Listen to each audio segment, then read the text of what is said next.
কিছু কিছু মানুষ বলে যে জীবনে টাকাই সব না। আমি বলি ভাই, টাকাই সব, জীবনে টাকাই সব। যে ব্যক্তিগুলো বলে যে টাকাই সব না, ওই ব্যক্তিগুলো নিশ্চয়ই এলাকা বকেটটা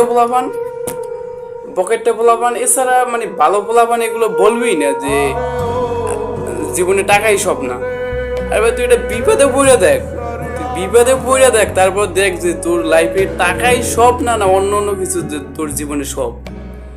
তুই টাকা ছাড়া দেখ, তুই সমাজে একটা কথা বলতে পারবি না। যার টাকা আছে সে সমাজে ভালোভাবে কথা বলতে পারে, তুই পারবি না ভাই। তুই যে বলো না যে টাকাই সব না, আমি বলি যে টাকাই সব।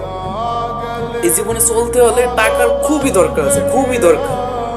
টাকা ছাড়া তুই কারো কাছে আপন হতে পারবি না, বিন্দু পরিমাণে আপন হওয়া যায় না।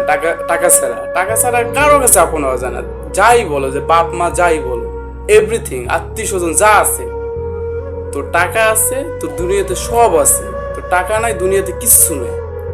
তুই এটা বিপদে পড়ে দেখ, তুই সামান্য একটা বিপদে পড়, তুই আমার 5,000 টাকা লাগবে এমার্জেন্সি, দেখ তুই কারো কাছে চা, তুই বেকার তুই কারো কাছে চা, দেখ তোর কেউ টাকা দেয়নি। জীবনে চলতে হলে টাকাই সব।